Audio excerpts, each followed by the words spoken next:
Sir David Amess, did you really know that he was involved in so many things relating to animal welfare, animal protection? No, I didn't until after he died. Um, what actually happened? How it's one of these things where there are certain people where you kind of always remember where you were when they died or when they were killed. I mean, it's like President Kennedy. I remember exactly where I was when he was killed.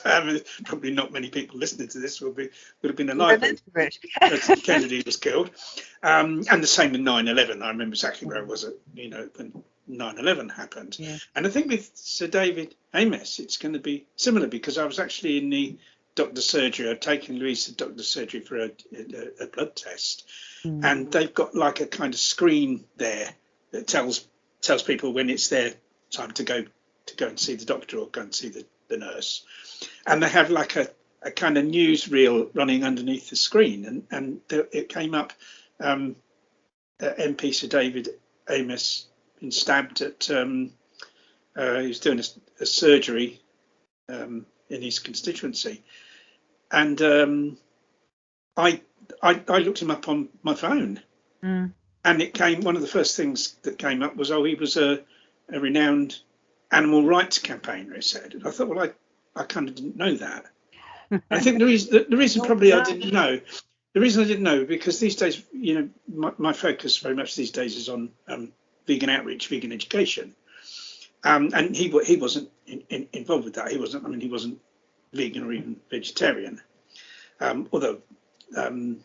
He seemed to be sympathetic, but he wasn't involved in that movement at all. He was involved in campaigning against animal experiments. I think he was against all animal experiments, and he was involved in campaigning for wildlife. He supported the Hunting Act that kind of sort of supposedly banned hunting.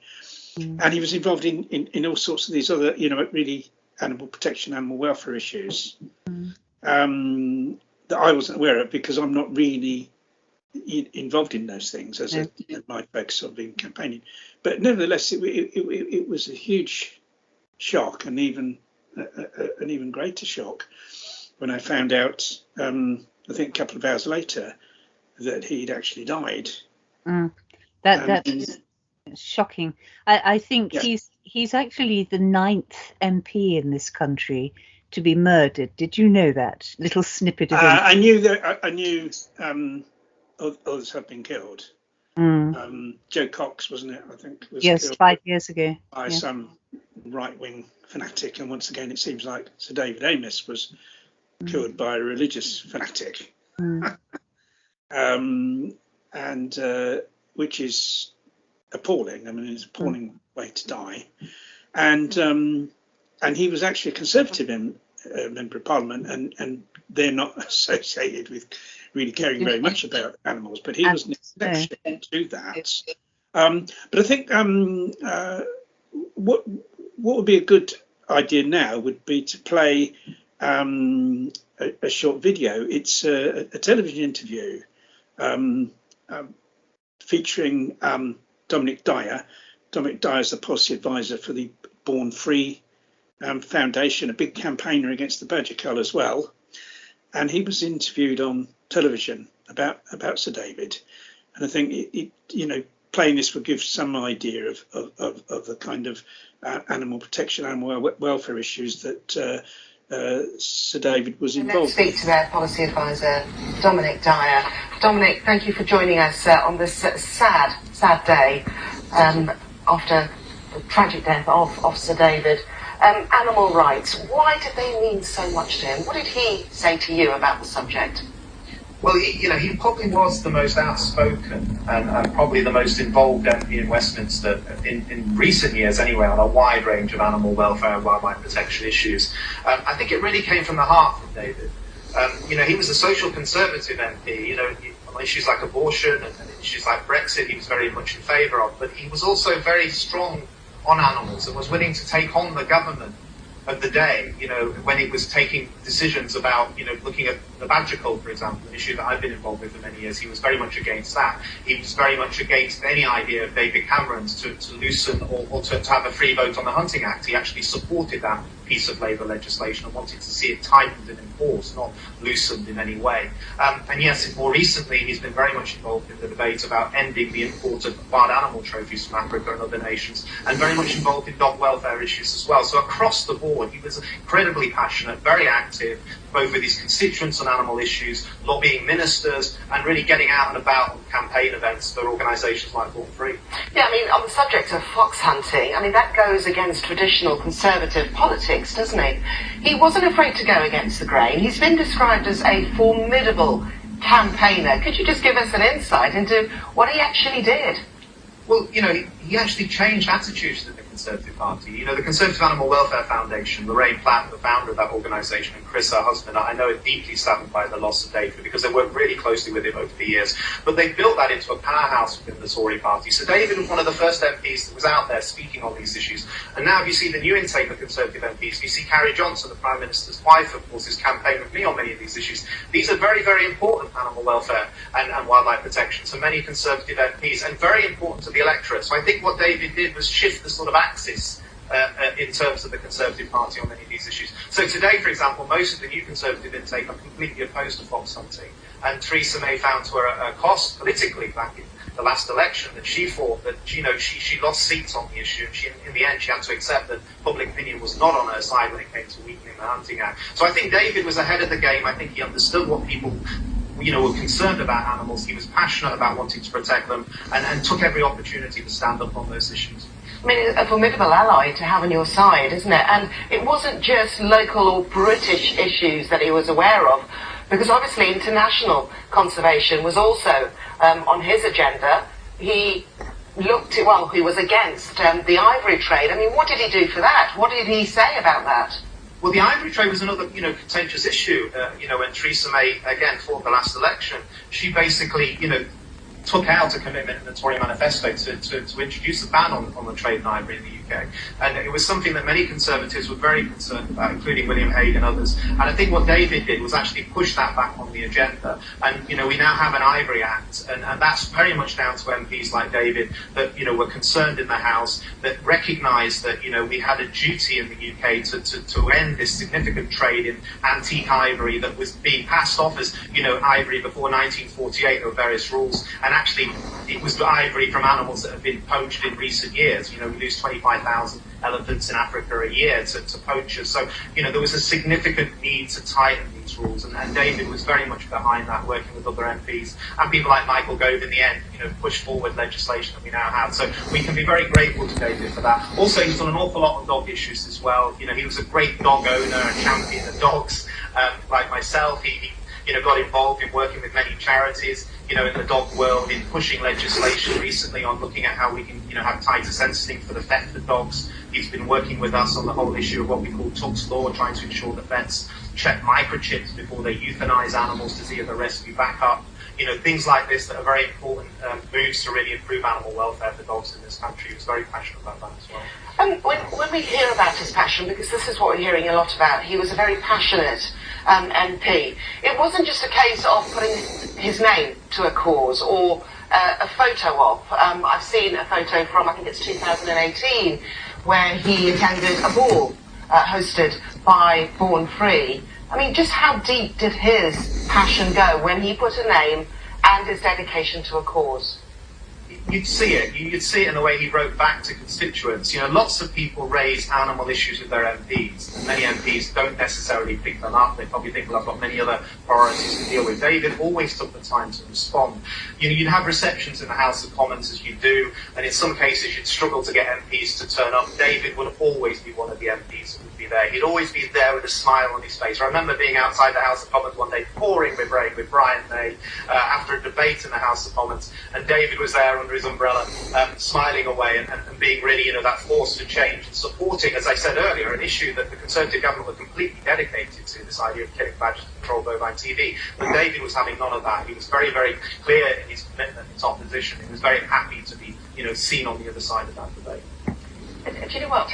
You are telling or giving us a picture of a real plethora of causes, animal causes that he was involved in. Did he ever reflect to you which one he was particularly proud of? I think, the fox hunting issue meant a lot to him. I think, he just didn't like cruelty to animals. And to him, the idea that, hounds would chase and rip the fox apart was just completely wrong. And that there are some people in the Conservative Party that feel this is a tradition that should have been kept. He never doubted the fact that this Hunting Act that Labour brought in 2004 was the right thing to do, despite huge opposition in the countryside. And I think, as I said earlier, I think he changed attitudes within the Tory party. I think he made Conservative MPs, particularly new intake of Tory MPs, think that actually these issues really do matter to Conservative voters as much as voters on all sides of politics in this country. And, I think he had a deep commitment to welfare and protection of animals. And, it was heartfelt, it was genuine. If you look at the 38-year career he had in the House of Commons, a lot of the time he spent on these issues, as well as his constituency. He loved the constituency work and standing up for his constituents. But you always knew where you were with David when it came to animal issues. He will be irreplaceable, a loss not just to politics, but to animal welfare and wildlife protection. And you can see that in the responses from various wildlife organisations over the last 24 hours. I think there's deep, deep sadness there. Dominic Dyer of the Born Free Foundation, thank you very much for your thoughts today. Thank you. Well, that gives some idea of the different what the man was about. Campaigns, what he was involved in, and of course, all those campaigns would have suffered a great loss, with his tragic death. Dominic Dyer's now a vegan. Yes, which is good. For a long time he wasn't, and vegans would have a go at him. At least I went to many a Badger march against the Badger Cull. When vegans were really quite vocally criticising Dominic for not being a vegan, and I think that was counterproductive. I think he may have become vegan more quickly if it wasn't for vegans being nasty. But how anyone can think that sort of being nasty to someone will make them go vegan. I kind of don't understand some of the psychology. I was used to try and be pleasant to him, and not go down that road, because I can't really see how it helped. And thankfully he now, despite that, he's vegan. has become vegan. I think it's very hard sometimes, Ronnie, when people are so involved in a new belief, like when people become vegan, it becomes very difficult for them not to preach, and they want to change the world because they've discovered this wonderful thing that everybody has to know about. And I think for people who've been vegan for quite a while, and it's lost its momentum, so to speak, and we're quite placidly trotting on and allowing people to associate with us and listen to us and answering questions when they ask. I think it's far better for us just to accept people into our lives and by example just let them discover facts and the way we live and how healthy life is. But I do understand the neo-vegans who just have to share and have to make sure that everybody who associates with them is actually vegan. Well, a lot of the people that were having a go at him weren't new vegans, actually. Oh, really? Practitioners and campaigners who've been vegan for many years, and that was hypocritical that there was this guy going on about the Badger Cull and stood up on the stage in his leather boots. I think he stopped wearing them in the end, and it was like the general. They felt that there was hypocrisy there, and obviously that there's huge inconsistency there. Yes. But to how it works that being nasty to somebody will make them go vegan, I don't understand. That's likely to make somebody, it's like human psychology. It's likely to make people put out barriers. But thankfully, despite that, he has become still vegan. I'm sure he is, and congratulations to him for taking that step. I mean, he's a great campaigner for wildlife, and as I said, particularly against the Badger Cull. But you see, Sir David wasn't he wasn't an animal rights campaigner really, No. and I think that term is often used wrongly, and it's used, when it's really all about animal protection or animal welfare. The word animal rights is used to describe that often by the media when that's not entirely accurate. Right. No. What was interesting in that video, I think Dominic said that Sir David was the most outspoken member of Parliament regarding animal protection. And if that is the case, it makes you wonder about what are the Labour members of Parliament doing, because David was a Tory, a Conservative member of Parliament, and a very unusual one, certainly in the sense of his concern for other animals, because normally they're not really bothered. They're not interested, no. And whereas you think more Labour MPs would be, but if he's the most outspoken, then it doesn't put them in a very worrying, good light, does it? There's a strong Labour animal rights group that's supposed to be very active. Some of the members I've met myself, or they've come here to the sanctuary. But if Sir David is known as being I think somebody referred to him as the animals MP. I can't remember where I read that. I mean, that kind of may well. It's quite frightening. I think a little bit later on I'll talk a little bit more about that. But I mean, he was against the badger cull. I mean, these are all, the badger cull is a Conservative policy in Conservative government. He was against his own government's policy on that, very, very vociferously against it. He supported the Hunting Act, which sought to ban hunting with hounds. Hasn't done so very successly, but it kind of has made. And he was also against the importation of hunting trophies, wasn't he? Oh yes, against the ivory trade, totally against animal experiments. He supported the Free the NBR Beagles campaign, for instance, and a lot of the people involved in that were really upset. It's tragic. I mean, it's the most important way to die. But do you know, I know I'll probably sound quite awful, Ronnie, but when I heard about his death, I make no differentiation between human life and animal life, and I know it's the sort of thing people pick up on, and they say, oh, people like you always put animals first, but there is no difference between him being murdered and the almost 80,000 a day sheep, pigs and cows that are slaughtered here in the UK. None of them want to die. None of them deserve to have their lives taken. And yet people have turned him, and I have the utmost respect for him. And in my book, murder is murder. It doesn't matter whose life is being taken. It is wrong. But he has suddenly, the public outcry of sorrow, I must ask myself, well, I ask outright, not just myself, but is that because of who he was as a human being? Because there's not the same public outcry when people quote numbers of animals slaughtered.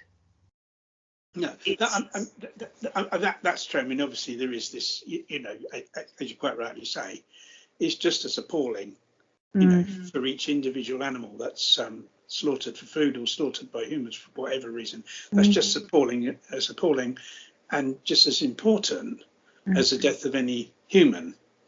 And so, as far as ordinary people are concerned, there's a huge kind of hypocrisy in them being more concerned about the death of Sir David Amess or any other human than they are about the deaths of other sentient animals. I think in terms of people campaigning for animals who are being upset about Sir David's death, I think that's different because he was an ally. Yes. And it's very, very, really important to have allies in Parliament to fight for these things. They're few and far to make change. They're few and far between. So you can kind of understand how people, certainly the ones campaigning on the issues that Sir David campaigned on, you can understand how those people would have been. It would have been a huge blow to them. Of course. to lose an ally like that. I mean, he wasn't vegan or even veggie, it seems. He was sympathetic to veganism, and he actually put a link to the Vegan Society's website. I attended a parliamentary event in 2018 that was to do with promoting veganism and vegetarianism, and he then put in the write-up about it, he did at least put a link to the Vegan Society's website, so somebody reading that might actually go there and become vegan with a bit of luck. But he did say, when he attended this event, he did say, and I've got a kind of quote from him, he said, this is to do with veganism and vegetarianism. He did say, admittedly, this is not something that I've given much thought. I've given much thought before. But it's clear that that eating plant-based foods has had an extraordinary effect on so many lives, and particularly on the lives of the animals that are spared by people eating plant-based foods, of course. But it seems really strange to me that somebody so concerned about animals for so many years, he hadn't given much thought to going vegan or even to going vegetarian. Not that that's any lot better than eating meat. It might be a step to. It's a step, yeah. Step to go vegan. Once was a bigger step than it is now. It's so easy to go directly to being a vegan now for people. Yes, it is. And he supported the Vegan Society's Catering for Everyone campaign, and that was a campaign to get more and better vegan options in the public sector, like hospitals, prisons, council menus and stuff like that. And strangely, he didn't. There was a group called Vegan Conservatives. They still exist. Vegan Conservatives, and I mean, plant-based conservatives might probably be a better name for them. And there was there is this group, Vegan Conservatives, in Parliament, and there were a number. I think it might have been as many as 10 Tory MPs took part in Veganuary. No. This year they did, including my own MP, Mark Garnier. He's famous for he gained fame through the sex toys. He was exposed as having sent his secretary to buy sex toys. Oh my goodness. I always call him Sex Toy Boy. I mean, if he just concentrated on sex toys and didn't vote in such an appalling way in Parliament, then I'd be more than happy. But he actually he took part in it. I couldn't believe it. He took part in the Veganuary thing. He only did it for the month. Yeah, but he shoots animals. He's a shooter and he supports shooting. So how is that? That's not vegan. It doesn't make any sense. Vegan, is it? It's vegan. Or he's a plant. He went plant-based for a few weeks. That was about it. But I was amazed he took part, and a few of the others took part. But David Amess didn't take part in that, and I was, knowing kind of how concerned he was about animals. That seems a little bit strange to me. On the other hand, in September he visited local schools in his constituency, promoting cow's milk. He did that in support of, there's a thing called School Milk Day. No. And he went there and promoted the so-called benefits of cow's milk for children. So that was like a negative aspect to him. That certainly didn't do the animals any favours. But overall, on these certain issues that a lot of people are very concerned about in what I would call the animal protection movement. Yeah. He was a campaigner and certainly out of Conservative MPs, the best for animals. Yeah.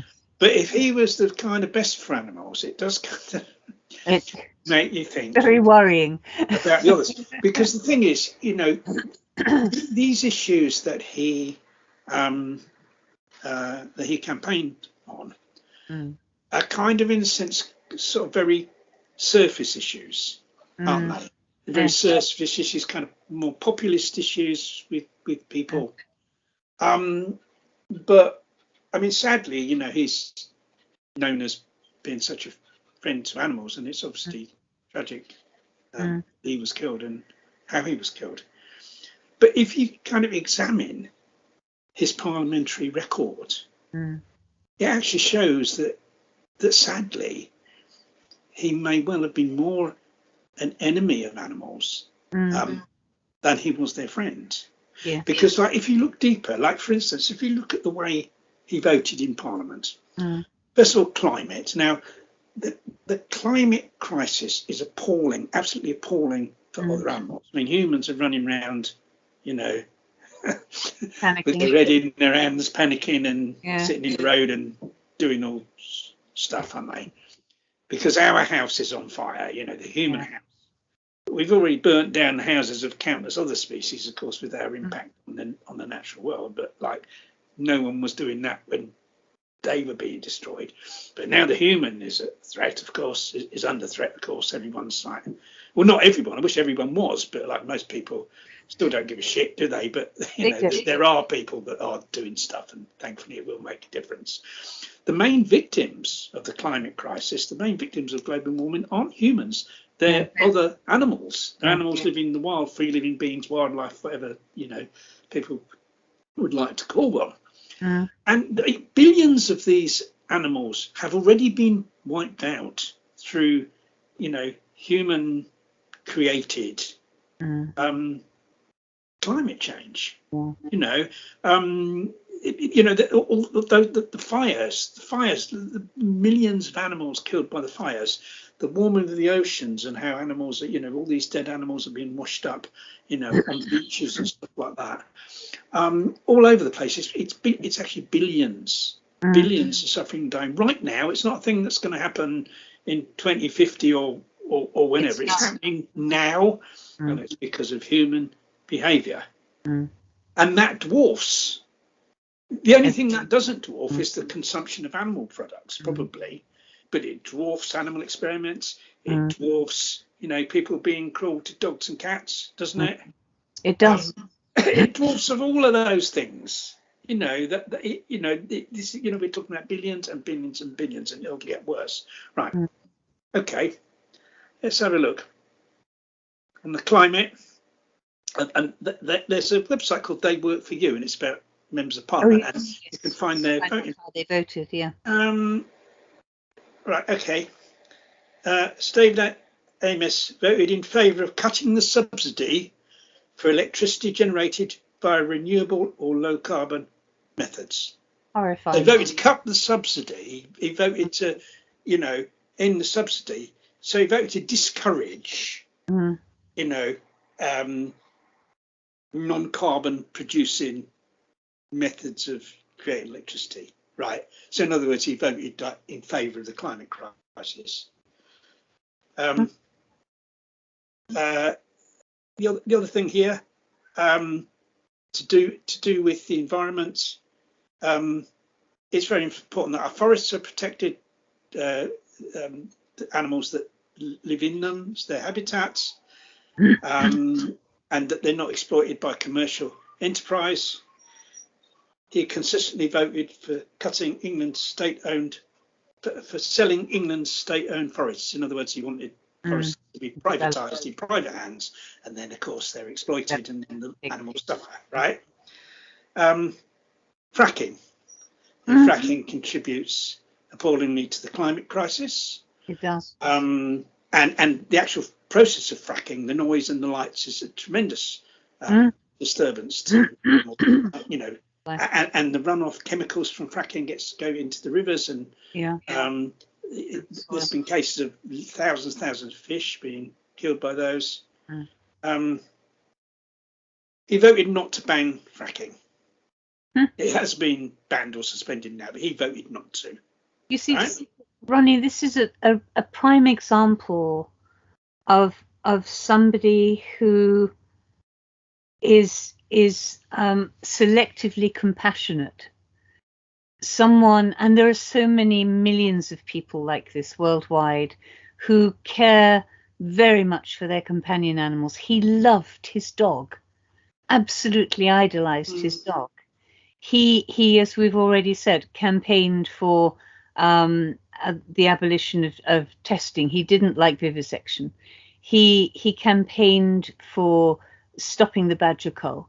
He wanted to keep the ban on fox hunting. He wanted to stop the importation of ivory and hunting trophies. But he didn't make that link that everybody has to make, which is everything is interlinked. We're not separate. The environment isn't separate. Animals are not separate. We are all part of one. And until everybody makes this connection and accepts it, then there are going to be lots of people like him. And sadly, like him, they'll be in power and they'll be able to cast their vote. And what they vote is deleterious to the whole of life. Because, and I do believe it most sincerely, that we are interconnected. We are not standalone beings. We are all interconnected.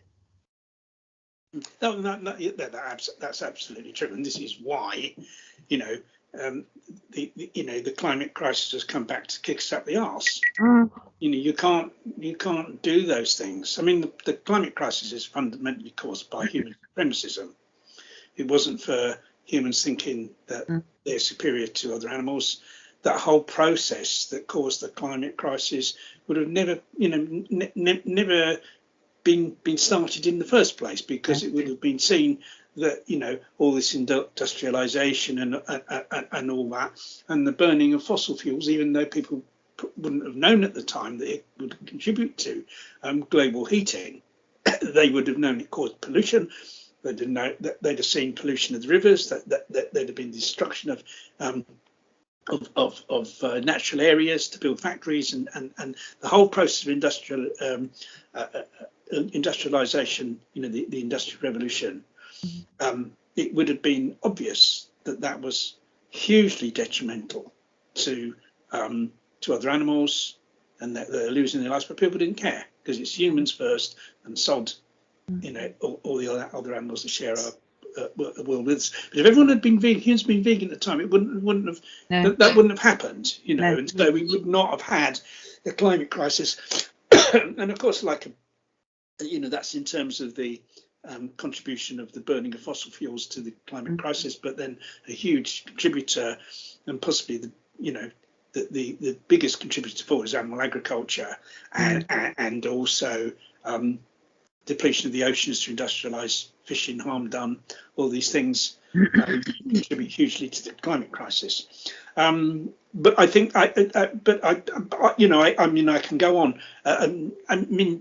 Sir David obviously cared about wild animals. He was opposed to the badger cull. He was opposed to facing their environment, hunting. But what's the biggest predator of apart from maybe the climate crisis, biggest predator of wild animals? It's the motor car, isn't it? The motor car. If we look, I think it's something like, is it 100,000 foxes killed a year, 50,000 badgers, 30 million birds, etc., etc., etc., etc., etc. Right? Okay. So, and what we want is to encourage people to use public transport, get motor vehicles off the road. Fewer motor vehicles on the road, then the fewer the casualties amongst wild animals. And so we want a publicly owned transport system so that it could be made affordable and encourage people out their cars onto it. However, Sir David almost always voted against greater public control of bus services. He consistently voted against slowing the rise in rail fares, and he generally voted against the publicly owned railway system. Okay, as well as that, a huge destroyer of wildlife that's happening at the moment is the HS2 high-speed railway. That's destroying, I think, according to Wildlife Trust, about 400 wildlife areas. How many badgers, how many foxes are going to be killed because of that, right? He voted in favour of the HS2. Oh, that's shocking. But however, we've got to remember as well, though, with the HS2, in terms of members of Parliament, Kerry McCarthy, much vaunted as a vegan MP for, one of the Bristol constituencies. Kerry McCarthy, great vegan MP. Is she really vegan? She voted in favour of the HS2.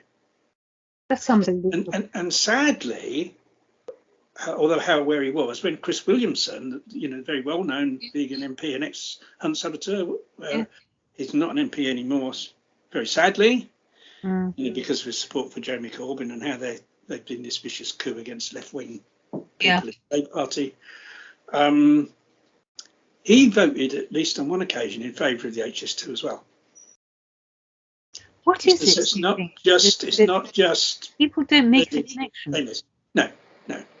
And why do we need that? I mean, like, we're doing this conversation now. If somebody wants to have a business meeting, do it over the bloody internet, instead of going down to London and wanting to get there like a few minutes quicker than you would otherwise. Do you know what I mean? All this travel. I mean, why the fuck anyone wants to go to fucking London? I mean, it's a nightmare place as far as I'm concerned.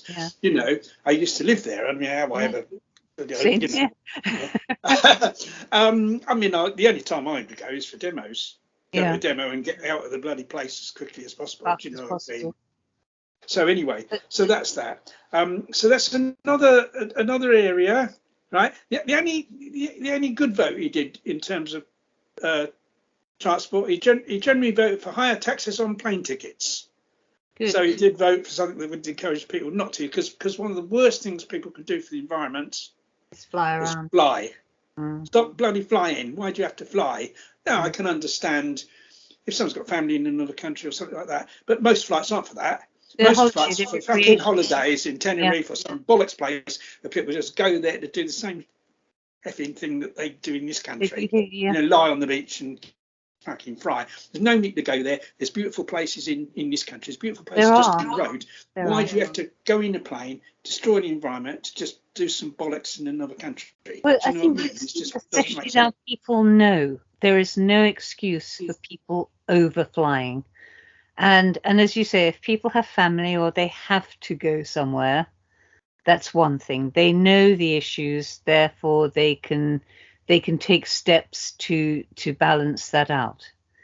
But for people who still continue to have 2 or 3 holidays a year by aircraft all over the world, and then they say they're vegan or they're environmentalist, it doesn't make sense. It really doesn't. It's very tenuously vegan, to be quite honest, when you look at how the climate crisis is destroying other animals. And another big destroyer, I've talked about, something that is bad for humans is massively worse for other animals.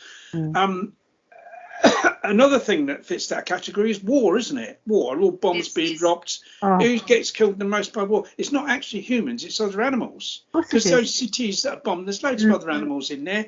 There's your free living beings, your wild animals, and there's your animals that live with people, your dogs and cats, and even your animals that are farmed. I mean, they're going to be goats in your camp, but you don't want them blown up. No. And you fought war, right? David Amess consistently voted for the Iraq War. For the Iraq War, because I remember there was that huge.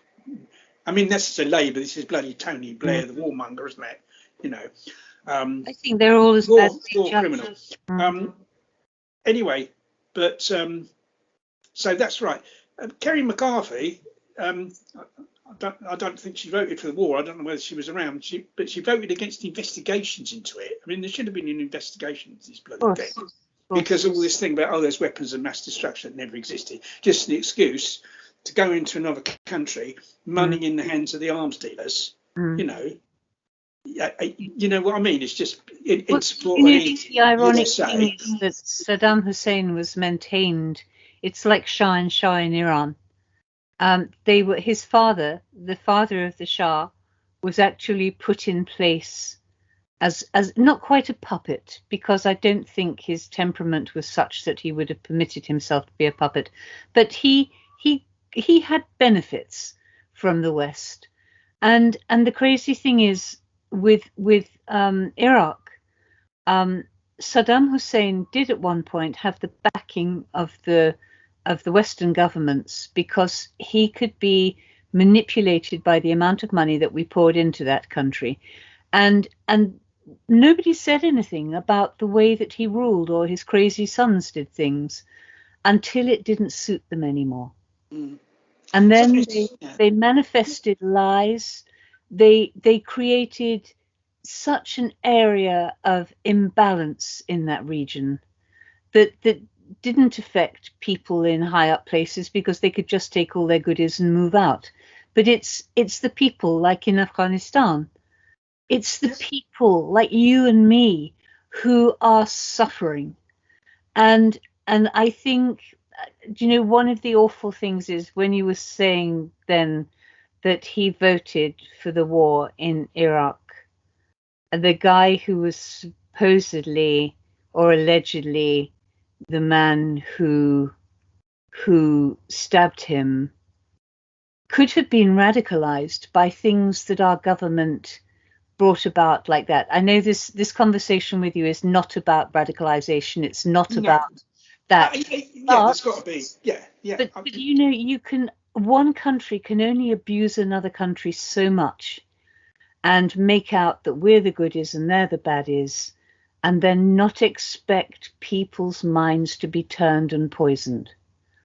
And we have to pay the price for our actions. Yeah, I agree. Yeah, I mean, I totally agree. And I mean, the same with Afghanistan, isn't it?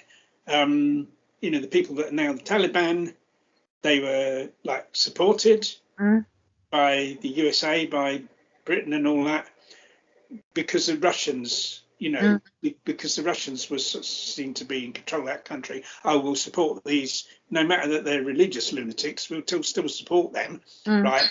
And of course now that's come back the other way, hasn't it? Now, you know, because of interference in these places and dabbling, you know, in these other people's countries, instead of like, you know, if there is something wrong in another country, what you do is you support the people in that country that are fighting to put things right. You know, the decent people, you support them. You don't go and invade, because that causes, you destroy the infrastructure. It causes more harm than good. And we have no right. You know, gone are the days of the British Empire or the European empires or whatever. We shouldn't be poking our fingers into the politics of another country. We can support without putting our manpower on the ground. And what we're doing is we're thrusting people into a country whose social life is so different to ours. And it takes many years to actually understand it and comprehend it. But we send young people in who don't even know about their own society, never mind the society of another country with a different religion and a different way of life. And it causes problems. And I think sadly that Sir David was a victim of this. Yeah. If it's proven that this man is a religious fanatic, if it's proven that he does have links with all sorts of different groups, then Sir David is a victim of what this government and previous governments have done to other countries. Yeah, I think that's this has come from somewhere, hasn't it? The emotional drive for people to do those things. I mean, religion's tied up with it as well. You know, to a large extent, and I very much think religion is the enemy of animal liberation in many ways. Yeah, you know, and the enemy of kind of having a decent. Decent society, but we can talk about it in another program, of course. In terms of war and weapons, what's the most destructive weapon that there is that would destroy, the largest number of humans and a massively even larger number of other animals? That's nuclear weapons, isn't it? Nuclear weapons, right? Okay. He voted. Right. Don't tell me. David Amess consistently voted for replacing Trident with a new nuclear weapons system. He voted for something that would devastate animals in their millions and in their billions. These things are totally immoral, because it's like saying to someone. It's kind of like saying to someone, if you kill my dog, I'm going to kill your dog, right? Yeah. Or if you kill my family, I'm going to kill your. Now, like how is that ethical? How is that ethical? Because because those, if you say to someone, if you kill me, I'm going to do something that kills you individually. Yeah, that's different, but that isn't what this is. Mm. And it's no way. And the thing is, it's no way consistent with veganism, isn't it? Support for nuclear weapons is Destruction of life. no way. How can it support? I mean, they could have voted to not replace Trident. They could have voted to set an example to the rest of the world and say, this country's, we're scrapping our bloody nuclear weapons because this is fucking madness, right? Could have said that, but oh no. But of course, the Labour Party's to blame for that. They voted in favour of it as well, right? Including the great vegan Kerry McCarthy. Or is she really vegan? How is it vegan? How is it vegan to vote in favour of nuclear weapons? How can that be consistent with veganism? It can't be, can it? No. And because like veganism isn't just a diet. It's not just about refraining from eating animal products. It's a philosophy of animal liberation, right? Nuclear weapons is totally against vegan principles. So why call yourself a vegan when you're like voting in favour of that weapon of mass destruction that's going to be like massively destructive to other animals as well as humans? So there we are. And just coming on to the last thing.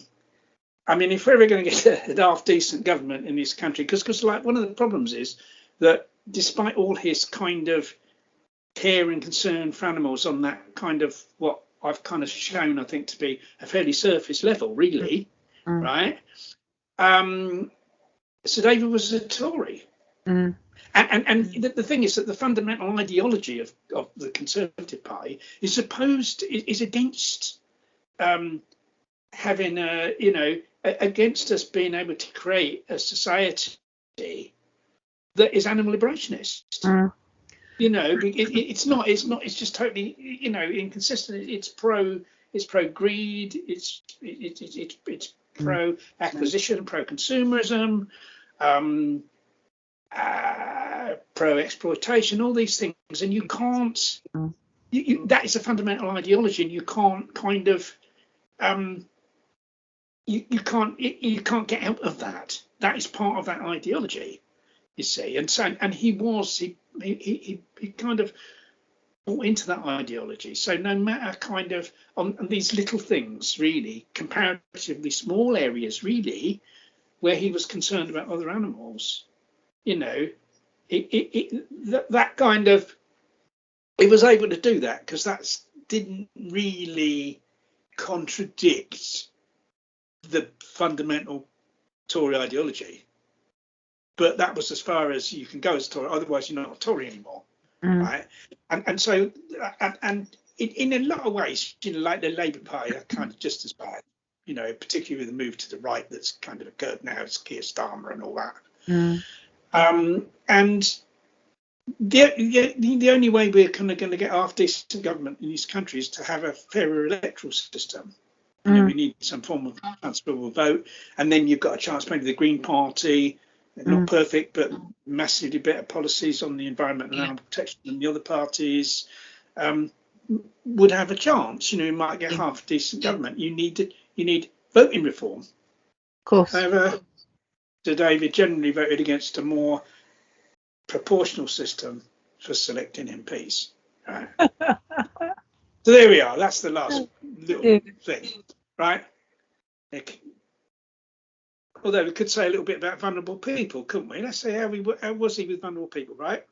He voted to restrict trade union activity. He opposed more taxes on the rich. He opposed measures against tax evasion. He voted for privatisation of the NHS. He voted against equality and human rights. He voted against gay rights and same-sex marriages. He voted against funding public services. And he voted to reduce spending on welfare benefits. So it wasn't the kind of animals that he was sticking the knife into at a deeper level. It was like, more vulnerable people as well. So I think it's important. I mean, it is tragic that he was killed. It's tragic that how he was killed. If someone's going to be a conservative, then I'd sooner they were like him, like all these other ones. Of course. But, you know, and so, you know, there has been a big loss to these campaigns that he was part of. Yes. But to say that overall he was a friend of the animals, when you look deeper, that isn't really the case, is it? That's not really the case. For every little bit of good he did for the animals, there's like a huge amount of harm he did. And when you add up the numbers, you know, that the harm he did to animals was far greater than the good. And all right, so he did less harm than any other Tory MP, let's say. Less harm than any other Tory MP. That doesn't take much doing. But that doesn't take a lot of doing, right? And so I think people need to. It's a difficult one because, you know, his death was a loss to, you know, to a lot of campaigns, and he did improve. He brought in a law to end the cruel tethering of horses and donkeys. Oh yeah. Which was good. All these are little, you know, but you have to look overall, and you have to look deeper. See, people aren't very good at looking deeper. You know, people involved in animal protection aren't good at that. They're not good at that. People will focus on these small issues, these small immediate issues, right? And they don't look at the deeper things and the bigger things that have a much greater effect. The two biggies in terms of the oppression of other animals are the food industry and human impact on the environment. They absolutely dwarf everything else. Absolutely dwarf everything else. Right. Those are the two biggies. Right. 50,000 animals a second being slaughtered for the food industry. How many animals are suffering and dying because of human impact on the environment? That's huge. That could be approaching the same. These are the massive biggies. The next one after that is animal experiments. That's 50 million a year worldwide. It's tiny. I mean, it's awful. It's awful for those animals. Yeah, it's great that people are campaigning against it. Great that Sir David was totally against it. Yeah, wonderful. But that's not. You know, this is a small area. You know, compared with. You know, and also if we get people to go vegan and change their fundamental worldview, then you might get some, you know, people voting for politicians who are actually going to get really change things, really radicalise things in terms of human impact and environment, and in terms of, you know, our consumption of animal products to make an end to that. And I think there is a problem. This short-sightedness occurs in our movement, or occurs in the animal protection movement. I mean, I remember, you know, there used to be there's like wildlife rallies in Birmingham. You know, I used to go to, and I'd be invited to speak. And you know, the other speakers going, terrible, so many badgers are killed by the cull and the foxes and all that. And I'd get up there and I'd say, yeah, it's awful.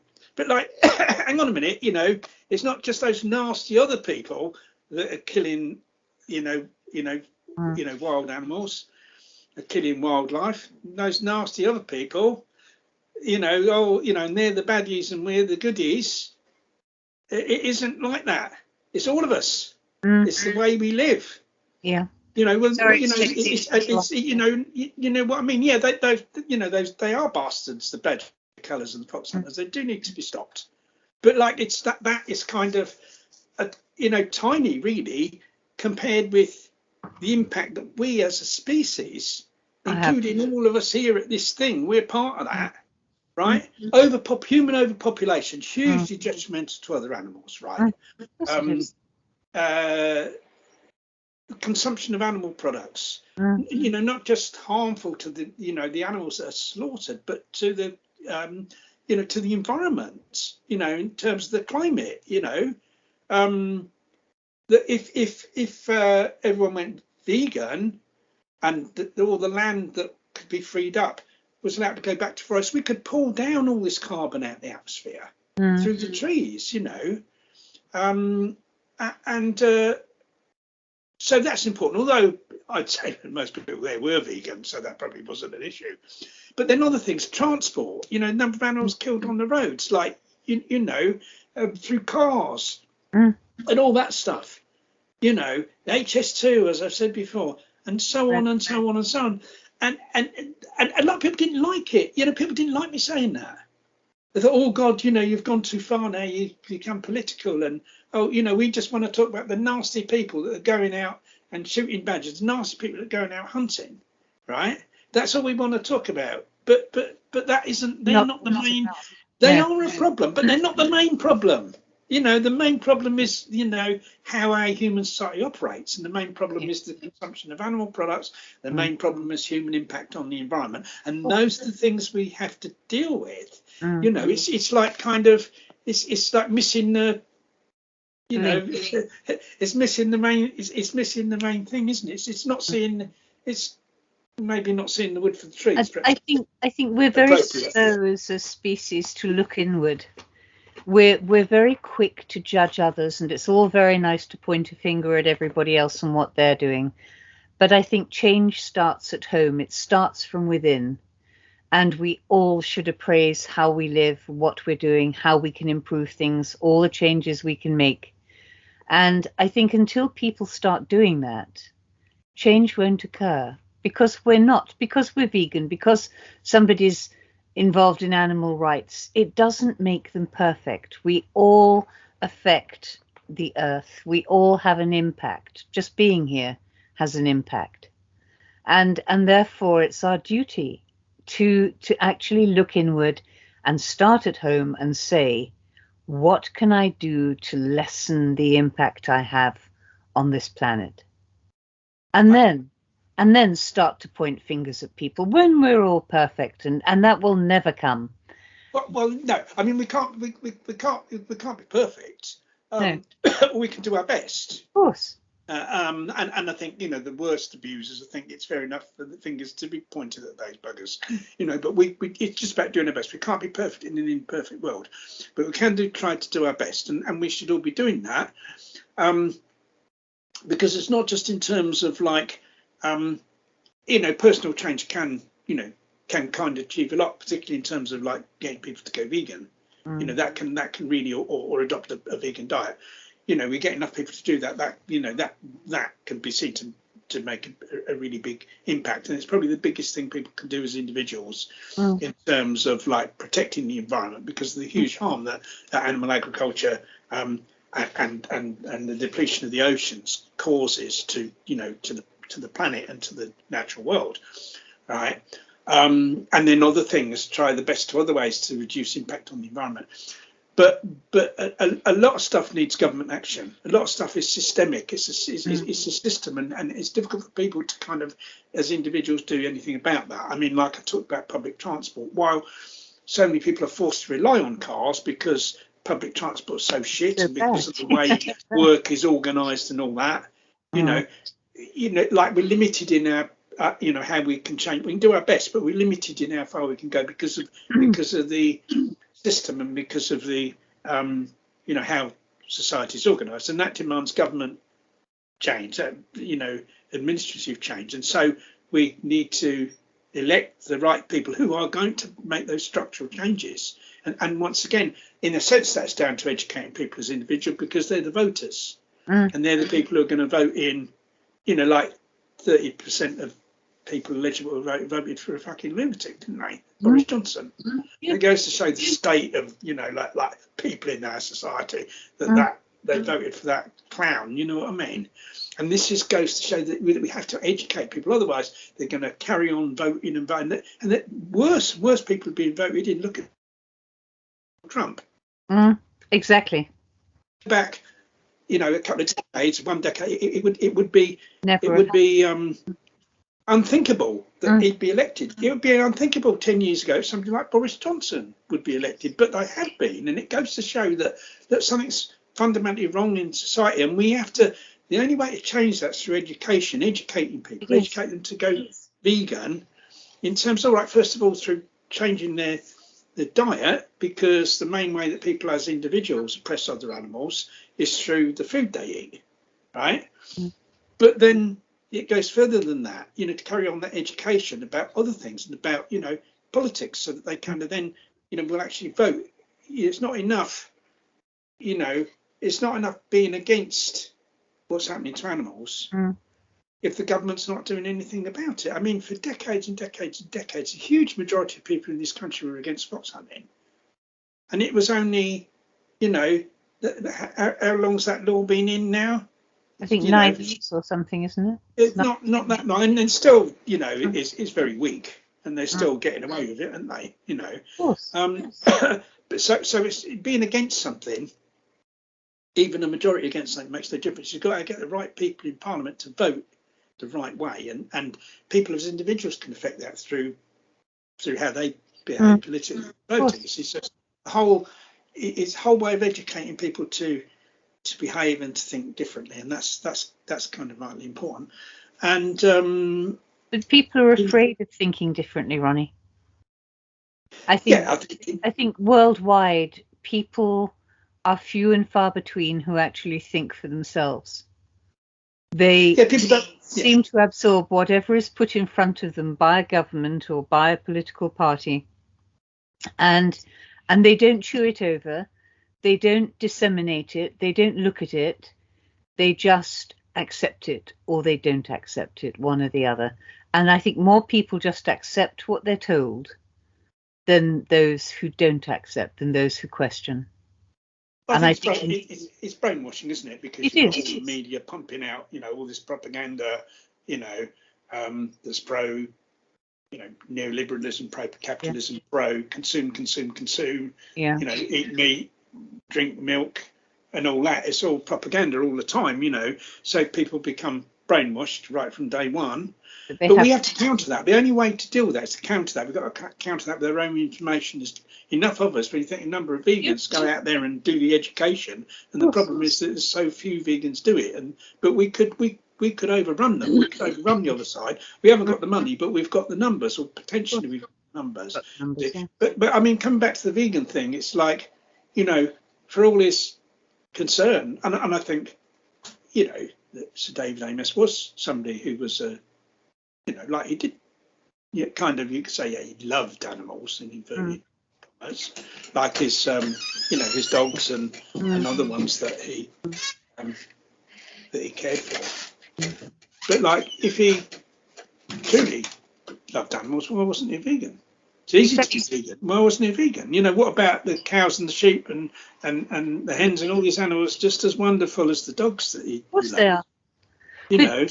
Once again, it comes back to indoctrination, that we are raised to think of them as being different, and I think we need MPs because they can force change, they can vote for change. They're more able than the general public to bring about change, but we need MPs to actually start thinking not just of dogs and cats, and not just of wildlife, and not just of African animals whose numbers are being depleted so fast. They need to actually think of animals as a whole, that we don't rely on them to test in labs, that is abusive and not acceptable. We need a whole change in society. And I think if we as a movement, as a body of people, could actually find the drive and the determination to go out and not feel intimidated. I've never thought that pushing my beliefs on other people is acceptable. It's like people trying to indoctrinate me into eating flesh. I just couldn't do it. And I would be very offended and retaliate very nastily if somebody said to me I should have a steak and kidney pudding. So therefore, I do accept that people would react to me saying, oh no, you need to have a plant-based diet. You need to be vegan. You need to look at what's happening to other life forms as a whole. But we need, as you say, to actually become more proactive. It doesn't take much. We can all do something. We can all get out there and plant seeds. But I just feel, rightly or wrongly, that we're very individualist in that we're looking at veganism or a plant-based diet in many cases as to what benefits we individually can get out of it. And it might mean 5 minutes of fame for someone who can take a selfie when they're doing something maybe they shouldn't, and they chalk it up to animal liberation or whatever. It's more long term. It's more in depth than a quick photograph or just changing your diet. But it's a start. But I think we need to be more proactive. We need to have people in power, as you often say to me when we're talking. We need people in power who will bring about change. And until we start doing that, and till we look at the bigger picture, it doesn't end with just us and what we're doing. It's what everybody's doing. It's what we are doing for everyone, for animals, for humans, for our society. And we need people in power who are going to listen to what we say, who believe in what we believe in, who can actually be the spokesperson for a decent way of life, for a better society. Yeah, and I think that time has to come. Yeah, and I think not just about when you say about people being vegan for themselves, I think they're being vegan for themselves also in the sense of feeling good. Aren't I good? I don't buy into the oppression of other animals, right? And that's great, but it isn't good enough while other people are doing that. It isn't good enough. That veganism has to contain an active element in terms of educating others to go vegan in whatever way we can, and all vegans should feel a duty to do that, because just being vegan ourselves isn't enough when all the other people aren't. It's not about a personal being on like a religion of personal purity. It's a social and political, social and political movement for animal liberation. That's what vegan should be, and that means getting out there, educating other people. It doesn't have to be in a loud way, a shouty way. It can be very quiet, giving out leaflets, stuff like that. Very, very simple stuff. Every vegan has their part to play in that, and every vegan should play their part. Otherwise, we aren't going to, these people are vegan because mainly, you can only be vegan for animal liberation. You can't be vegan for anything else. Otherwise you're not vegan, you're just a plant eater. So these people believe in animal liberation, you people that are vegan, but it's not going to happen unless we change a large number of other people. See, and that's the first thing I'd say. And the second thing I'd say, that it's kind of like an indictment, really, of our parliament, isn't it? The wonderful hero of the animals, talking about Sir David Amess, the wonderful hero of the animals, and whose death was such a huge loss to the movement, that so many people are saying. When you really examine it, wasn't really anything of the sort. And so if he was the big hero in Parliament, then that says a lot about all the other buggers, doesn't it? And it says a lot about the state of who we've got there at Westminster, doesn't it? Very true. Not just Tories, Labour as well.